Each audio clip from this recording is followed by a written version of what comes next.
We have Ben Reinberg here with me today. And I'm going to direct everybody to your website because there's a lot of information there. So head over to benreinberg.com and I'll make sure to have that as a clickable link in the show notes.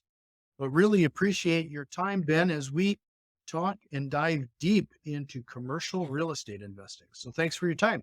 Thanks, Jack. I appreciate you having me. I'm really excited to be on your show and add a lot of value to your audience. So thanks again for having me. I didn't tell you about this, but at the end of the show, I have some rapid fire questions that we're going to probably hit. But one of them is back in time and giving your younger self a piece of advice. But you started real estate at 24. I don't Yeah, know. There's not a lot of people who started that early in their career. How did you find your way so early to commercial real estate? I'm a CPA by trade. I was working for an accounting firm and I was an entrepreneur and I knew I was an entrepreneur. I was an entrepreneur when I was 8 years old. I used to sell cigarettes at a bar. That's how I got started. And I wanted to figure out how to own a business, but also produce wealth. And naturally, real estate was that for me. Commercial real estate has bigger numbers and a little bit more sophisticated, which was more attractive to me with my background, Jack. So at the end of the day, I decided to take a leap and get involved and do my first deal. I was never a broker. I've always been a principal. I've always been an owner and a landlord, so to speak. And that's been the story of my career. 28 years later, I'm 52 years old and I'm still running. I'm in the prime of my career. Really proud of my company. The name of my company is Alliance Consolidated Group of Companies. It's allianceec.com if anyone wants to look us up, what we do. And just really proud. I have a leadership team with 200 plus years of experience and we own and manage assets, properties all over the United States. And we are leaders in what we do. I'm really proud of the people that work for me. So one thing I would like to spend just a minute on is that starting at such a young age and jumping right into commercial real estate, I would think that you didn't have a ton of resources other than your time and energy at that age.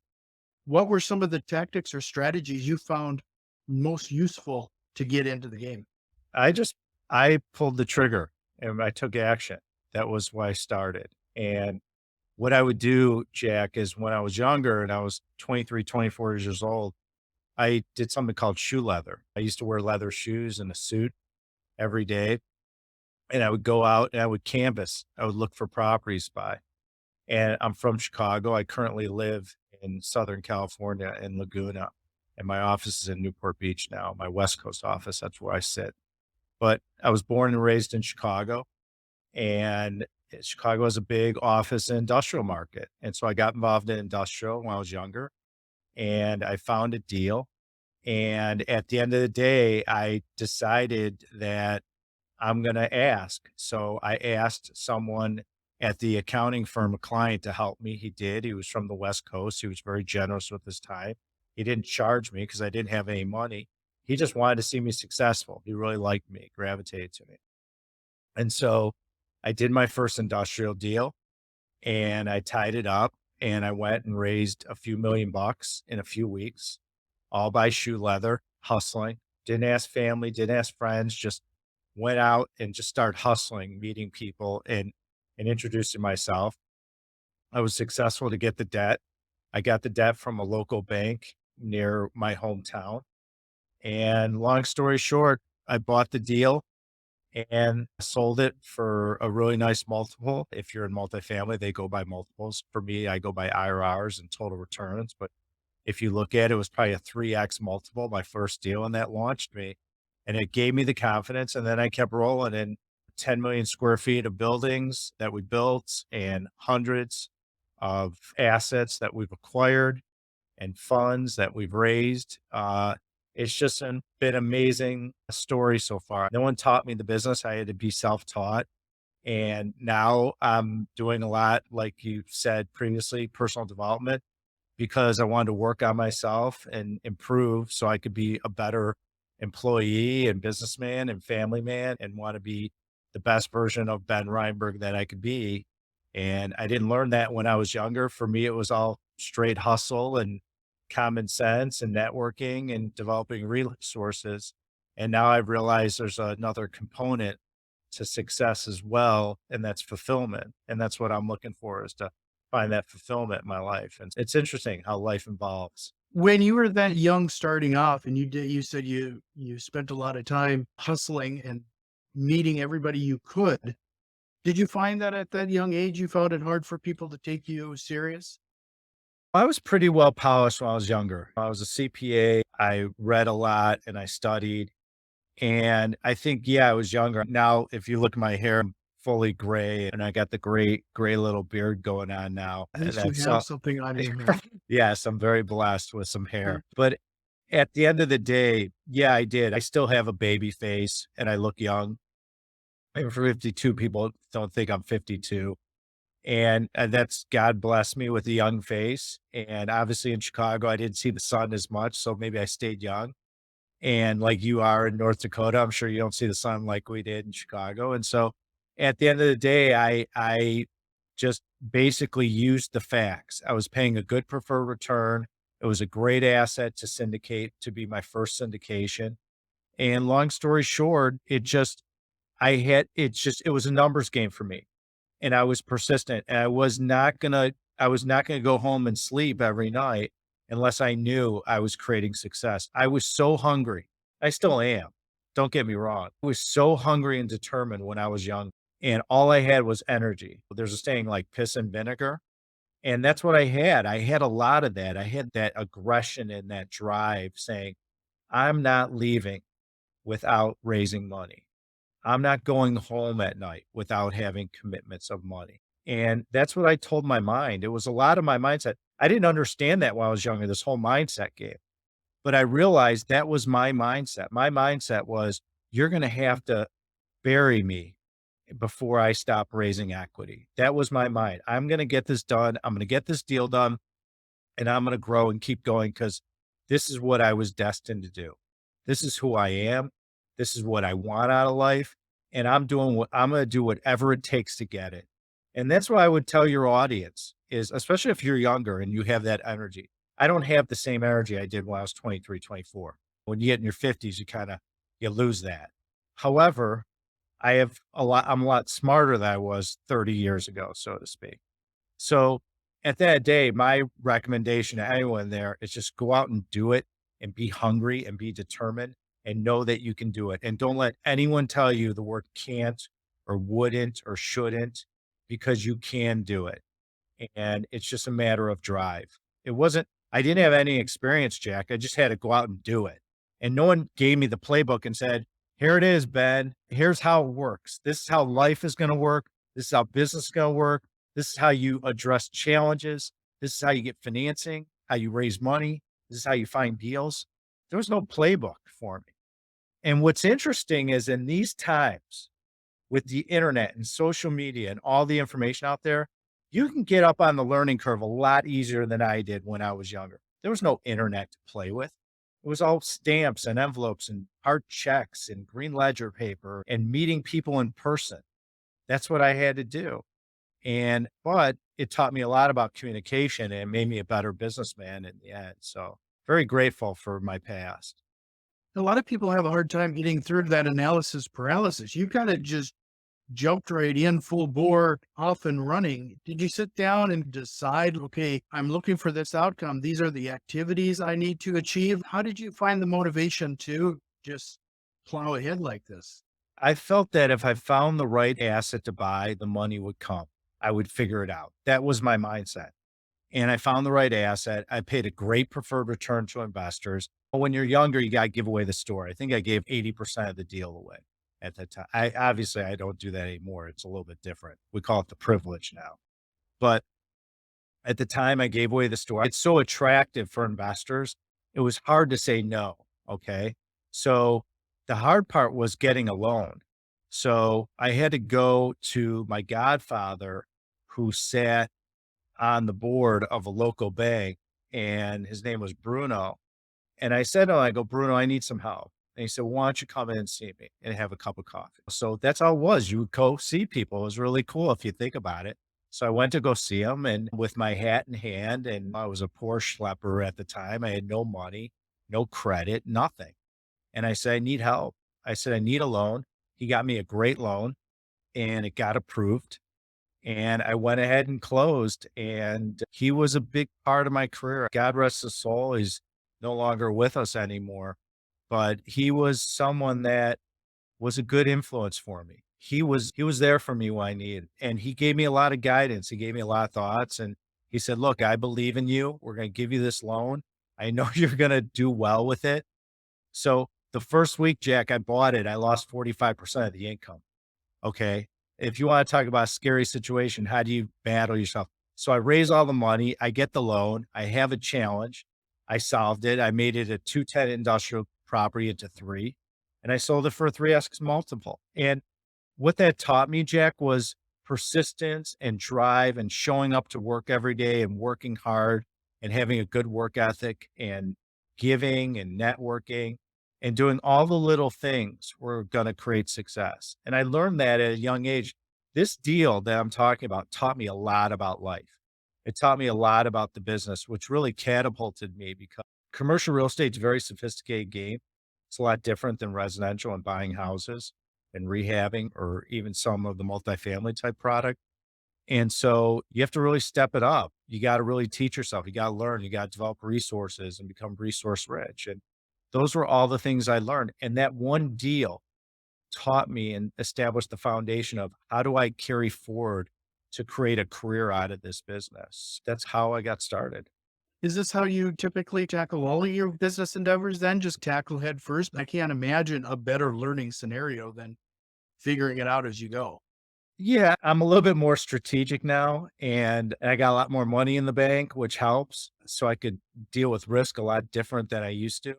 However, yeah, I'm very proactive. I'm a guy who takes action. Okay. When my employees need something and I know it's for the benefit of the company, we pull the trigger and we go get that done. Someone needs software to grow, or we're scaling the company, or like right now, we're raising a $50 million equity fund. And there's certain things, Jack, that have to be done. I take action. I've always been that way my whole career. And I think that's part of the success, the secret. People are like, what's the secret sauce, Ben? The secret sauce to me is really just showing up, being open minded, listening, working on your communication skills, working on myself, and looking at a lot of deals, analyzing them. Well, now I don't do that. I have a whole acquisition staff. But when I was younger, yeah, I looked at every deal. I still go out and look at every property that we own and manage. It's important to me. I love kicking the bricks and mortar. I love going back to when I got started, Jack, because there's one thing I learned in life, and my mom taught me this: never forget where you come from. And that's a big message that resonates with me. I never want to forget the day I got started. I never want to forget the challenge I had to go to raise equity. I never wanted to forget the conversation I had with Bruno when he got me that loan. And if you don't forget that stuff, you become real grateful for every moment in your career. Every deal we do, every employee I have, every moment, all our resources. I've learned that being grateful and appreciating all the things that we've developed in business and in life, how important that is. And when you reflect on that, it carries through with your energy and your conversations and your relationships you have, especially in this business. That's how I approach it. I approach it of taking this thought process and saying, I'm not going to forget. And I'm going to appreciate all the things that helped me get to this point and create this experience and the wealth I've been able to build. Just a reminder, everybody, head over to benreinberg.com for some more information about what Ben and his team are up to. But first of all, Ben, I have to say, it is cool to have an uncle named Bruno in Chicago. That's just classic. When you were going through the syndication process that first time, did you find that a bit daunting, or is that just something that you were able to tackle and had an idea of before you got into it? It was daunting when you have to go raise equity and you're in your early 20s and you have to sit in front of, say, a 60-year-old gentleman that's wildly successful, that is from Chicago with you, and it has other opportunities, other choices, invest with other people. It's extremely daunting. It's very challenging. It's how do you battle your fears every meeting? Because remember, it was all face-to-face meetings. So I would dress to the nines. I'd walk in someone's conference room. I would give them the pitch. And there was a lot of failure. I had to walk out of conference rooms scratching my head saying, Okay, Ben, what'd you do wrong? What could have gone better? Maybe you're not good enough. Maybe you shouldn't be doing this for a career." And I had to battle a lot of those demons, Jack, when I was younger. Now I don't battle those demons much because I work on myself. But when I was younger, yeah, I mean, it was me against the world. It was bitterness. It was not understanding situations. It was immaturity. It was everything. And to be real clear, yeah, it was a challenge. And it is a challenge when you're younger because you're trying to figure yourself out and figure out what your career is. And at that point, that's what I always was trying to do, is trying to figure out, okay, who am I and am I worthy enough to be doing this? And once I was able to close and then exit that specific asset, it showed me I am good enough and I'm talented enough and I'm going to be great at this business. And naturally that's what's developed. And now I'm one of the leaders in the business. So, but it had to start somewhere, and it started with my mind. I had to really clarify to myself that I can do this and I'm good enough to do it. And it's very challenging when you're younger because if you don't succeed right out of the box or you fail, people get down and they say, "Oh, maybe it's not for me." Instead of pushing the envelope and saying, "You know what, Jack, I'm going to keep pushing forward. I believe in myself. I'm going to make it happen." You might fail 3 times in a row and you still got to push forward. And it's really challenging for people. And I understand that because I go through it and I went through it. Is how do you overcome those mountains? How do you overcome those obstacles, those fears, those things that inner voice that's constantly talking to you that maybe you feel like, hey, how do I do this? How do I get involved? And it leads me to where we're going. One of the things that my goal is to give back. I felt, Jack, when I was younger in this business, the baby boomers never helped me. They didn't, that wasn't the cloth they were cut from, is to serve and help the younger people in our business back in the early 90s when I got started. And I realized that when I got to a certain point in my career, I'm going to give back. And so I'm in the process of developing commercial real estate education and eventually university because I want to teach people how to acquire, own, and run a piece of commercial real estate. And I'm talking about every sector of commercial real estate.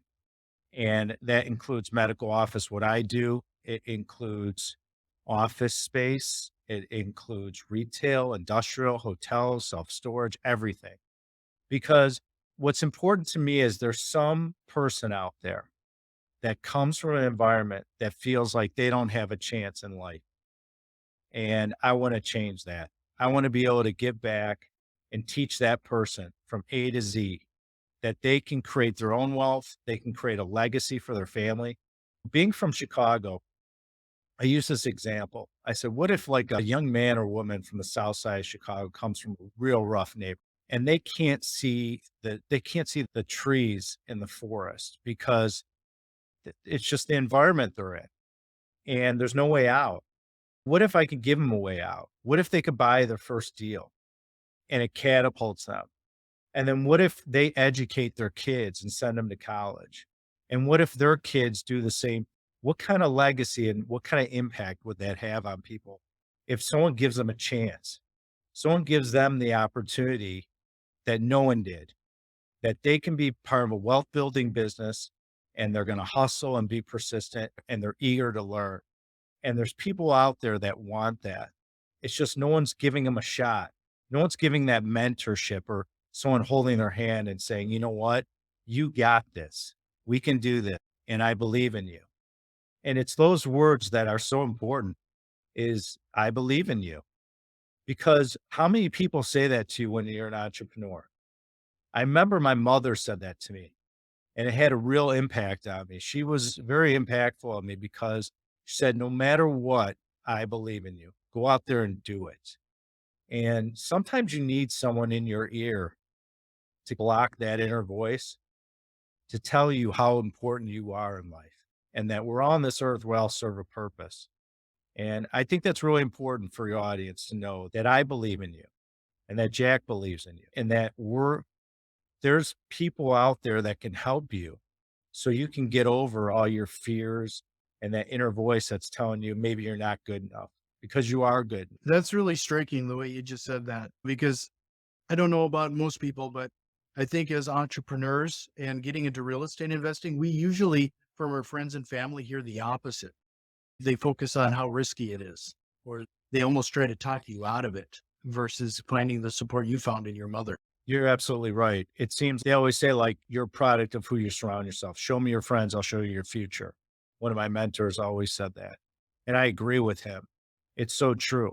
You start poisoning your mind with people that are going to support you, are going to tell you, it's interesting you say that because back in the day when we were young kids, Jack, it was like, okay, if you failed that, people would say, you know what, maybe that wasn't for you, Jack. Maybe you should go do something else, right? It wasn't like, hey, you're going to fail.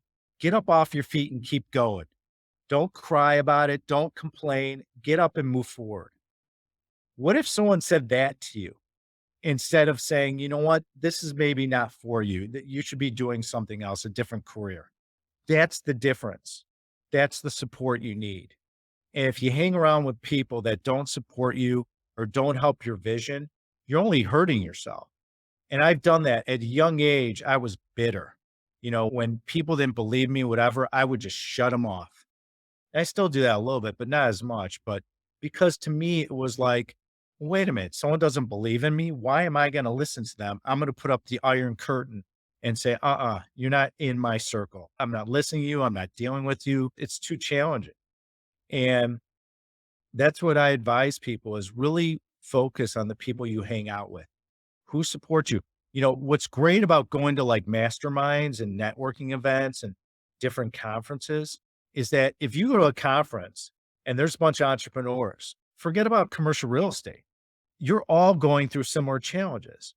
You all can relate to each other. It's a beautiful thing when you can meet other people going through the same experiences. That's who you hang out with. And then you also hang out with people that, excuse me, have been there and done that. And so that's what I always look to do is who can I hang out with that can elevate me to even more greatness than I have. And so that would be my advice is just be very conscientious of who you hang out with because it will play games with you. If you have a bunch of friends or family or your parents or brothers or sisters, and they're telling you that you're foolish, you know why they tell you that? Is because they don't have the guts. They don't have the cojones to do it themselves. They're not brave enough like you. If you're listening out there, you should be proud of yourself if that's the road you're going. And you should be honored for taking that risk. And when someone says it's too risky, what they're telling you is it's too risky not for you. They can't tolerate, but you can. So again, it goes back to really be careful who you hang out with. So earlier you were talking about the baby boomers not providing you some of that, maybe providing us that type of support.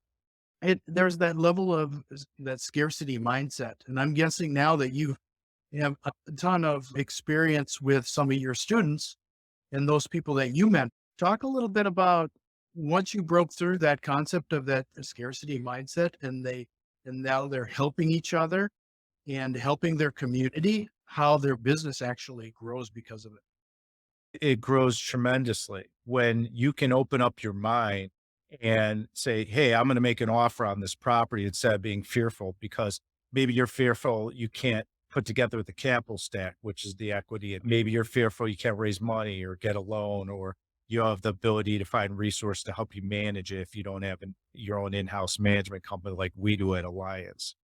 So I think when folks that are younger than me that I teach get involved and they learn the business and they do their first deal, they end up with all the confidence in the world that they need to move forward. Doing your first deal is like the dam starts breaking a little bit. Start getting some water through the wall, then you do another deal. And then all of a sudden, like the dam breaks and you're like, I got a career. I could really do this. I'm making money. I could pay my bills. And it's a progression. I always tell people it's a marathon business. I am very direct with people. When people ask me for advice or they want mentorship or whatever, it is a marathon business. And you have to treat it that way. You got to show up. You got to work hard. You don't get rich overnight. Can't build wealth overnight. It's a progression. It's a process.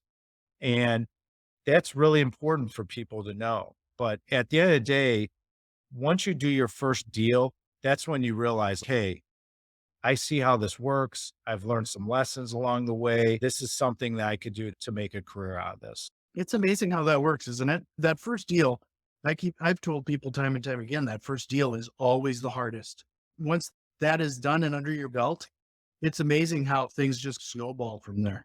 And you know why it's the hardest? No one really talks about it because of what's going on in your mind. It's what's stopping you or blocking you from that belief of, hey, I can do this. That's your biggest challenge is you when you do your first deal. And it's like that anywhere, but that's what you're battling. It's really you against yourself. Cause if you can control your mind, you can control anything. Where you get screwed up in life is where you can't control your mind. And that's that when you're doing your first deal, that's your biggest challenge. You mentioned earlier, and I'm going to probably read between the lines, you talked about essentially imposter syndrome and negative self-talk. Do you have any strategies or techniques to help people with that and get through that? What I started doing is I started meditating. I started working on to become a better version of myself. I woke up one day and I said, I really need to know who the real Ben Reinberg is because I don't even know who he is. And I had to go on a journey of personal development to really figure out who I am and how to become the best version of myself. And I did that because I felt that my relationships would be better. I think my negotiations are better. My employees are happier with how I deal with them. My family is better. My kids, I communicate better with them. So, yeah, I think the best way to deal with imposter syndrome or to find about yourself is to work on yourself and be authentic and honest. When I'm talking, people know where I'm from. People know what I like. People know that I love candy. I share things with them because I don't want to hide who I am. We're all, everyone was born, everyone's different. Everyone has different DNA. Okay. And we're all special. God put us on this earth. We're all different people. And if you really understand that every single person's different, we're made up different, we think different. And if you respect that and you honor, okay, it's real easy to communicate and deal with people and be authentic. Because you know what? For all you people out there, you're authentic. You're different. We're all different. And if you understand that and you can be authentic, you'll get over your imposter syndrome. You know, what happens is there's a saying, fake it till you make it when you're younger, especially in our business. It's like a house of cards. You got to play, you understand things and you can get a loan and you can raise money and you got to play that part. But really, you shouldn't have to play a part. Just be authentic. Just be who you are. You're in a business. If you're in commercial real estate, for example, it's a complicated business. And I always said to my employees for decades, if you have a challenge, put it on the conference table. Someone will pick it up and help you. And a lot of people don't want to be vulnerable. So if you want to get over imposter syndrome, you want to be successful, be vulnerable, be authentic, just be who you are. And you don't have to prove to anyone. And if you could be your authentic self, oh man, what a difference your life's going to be. What a difference business and relationships are going to look like. And it's easier said than done. I know people are saying, man, it's easy for you to say you're wildly successful. You've been doing this a long time. No, I would have said that to myself if I were in my 20s or 30s. I would for sure. I'm like no one, I'm not different than anyone else. I have, I had trouble for a long time trying to figure out who I was and figure out what I wanted to do. Is this the right business for me? And even though I was successful, I still questioned myself at times. So that's what I started doing. I started working on myself, Jack, and that's made a huge difference in my career. It's made a difference with all my relationships. And that's what I would suggest is really figure out how you can work on yourself to become the best version of yourself. One of the things that struck me, actually, I put it on Twitter this morning that for some reason, it just seems like this is good timing, that we go through stages when it comes to real estate investing and entrepreneurs. And in this aspect, it's, you might start into real estate investing and it's more of a hobby. And then maybe you take it more seriously, or some people will from the beginning and they'll write a business plan. They'll establish some goals. They know what their targets are. They treat it like a business. And that's rare. But what's even more rare is doing that for yourself and building yourself, like you're talking about, and actually defining what you want to become as a person. Yeah, it's a must when I look at it. And if I would have known what I know today, oh man, I think my career would even skyrocketed more. And that's the best advice I can give people is just be the best version of yourself. Learn about yourself. Be honest with yourself. Keep your word. Be true to your values. Don't forget where you came from. Don't forget those Bruno type moments you have in your career. That's what authenticity is, to be able to share who you really are. And it's tough because people are afraid about being judged. And if you can work on yourself, you won't worry about people judging you. So when you walk in a room, you can be head high and be confident. It's hard for people to do that. And I understand that. I really do. I feel for people because I've been through it and I've had to work on it. I'm an introvert. Most people don't know that. I'm an introvert in an extrovert position. I have a podcast that's wildly successful now. Started in May. We're building my personal brand, which I wasn't on social media. So I'm out there. So you have this introvert guy who's now out there in the public, which I never was. I never learned about you should be doing that. It's different world now. And so just that's the key. It's just really figuring out who you are and being that person. Yeah. It takes a lot of work too, isn't it? Being an introvert, you go to these events.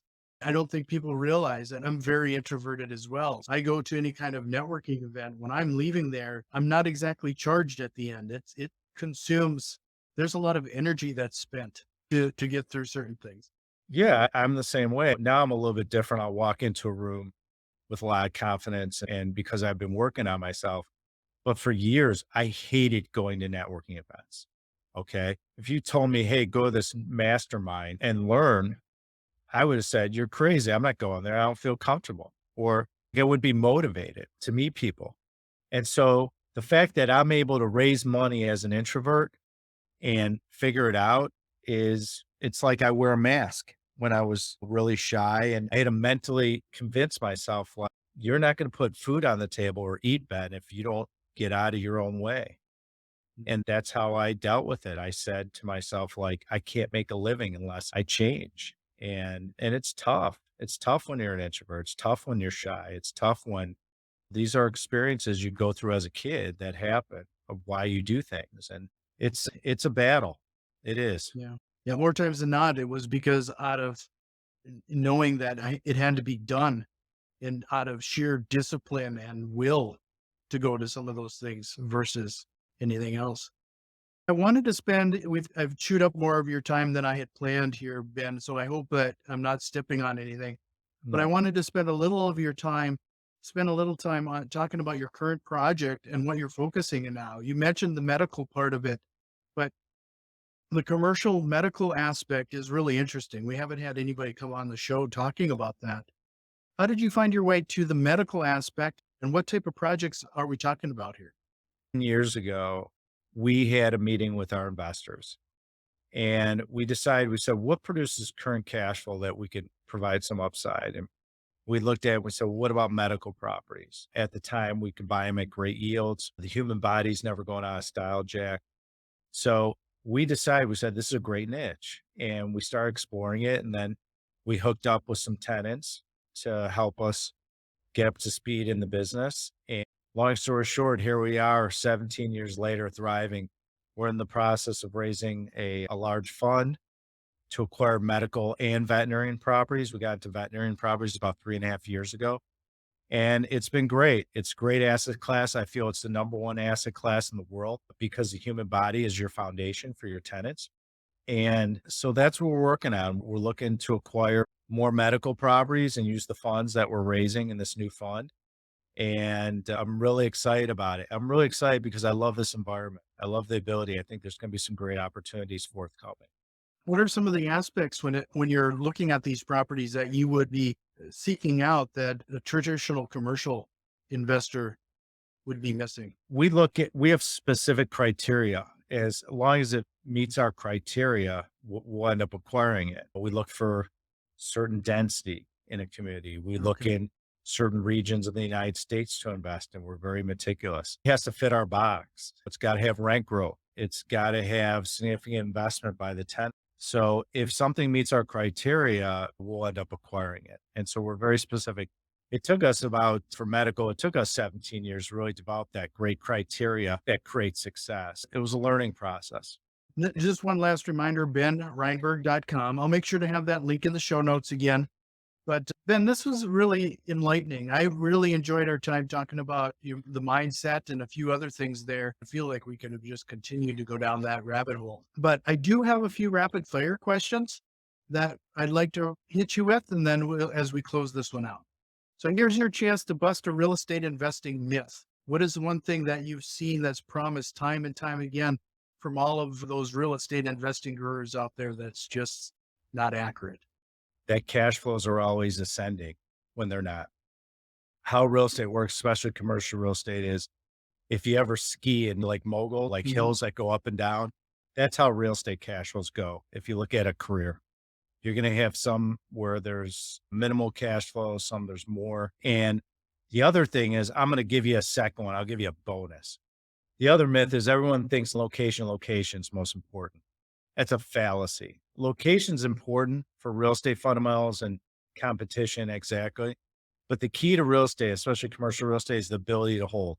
You have to be able to hold through all different types of cycles, depending on how long you're holding it. You have to be able to hold it if you have vacancy. So ability to hold is the number one thing that you need to understand and really adhere to if you want to have success in this business. Appreciate that. What book would you recommend everybody checking out, or what are you reading right now? One of the books I would recommend is if you're raising equity. Oren Klaff has a book called Pitch Anyways. And that's a book that I would definitely recommend people read. I read that book frequently because I love some of the messages he has in that. So that's what I would recommend someone would read. And I think it's a really good lesson. And then another book that I just started reading is Steve Sims has a new book, Go for Stupid, which he's a friend, and it's a really cool book what he talks about. So that's a nice little read. It's easy too. The other thing is, I think another good book that people can read is The Four Agreements, because four agreements really teach you about life. And it's a short read too. Yeah. Joe Rogan pushes that book every once in a while. Oh, does he? He's a smart guy. So Yeah. it doesn't surprise me. What is the biggest business mistake you've made, and what did you learn from it? Here's what I learned. If you are going to have a partner, okay, make sure you don't have the same skills. Make sure that you guys are aligned on your goals. Good idea. If you could go back in time and give your younger self one piece of advice, what would that be? I think it would touch on what I said. I would work on become the best version of myself. I think it's so crucial. If you could give everybody one single tip and trick in under 60 seconds, what would that be? Work on your communication skills. It's your number one asset that you have. Awesome. That's a good one. Ben, this was awesome. I really appreciate your time. Is there a question or concept you wish we would have covered or touched on here today? No, but I want to let everyone know, if you do want to learn about commercial real estate, go to our company website. It's alliancegc.com. And that's charlie.george.charlie.com. So alliancegc.com. Also, if you're interested in investing in our fund, feel free to reach out to me, DM me. And then obviously go to benreinberg.com to learn more about my podcast, as well as learn more about me as well. And I'm on all the different social media platforms. You can look me up, and my personal website will link you there as well. So appreciate it, Jack. Yep. And I'll make sure to include all of those as clickable links in the show notes. So again, really appreciate your time, Ben. Hope to talk again very soon. Absolutely. Thanks again. Thanks for having me.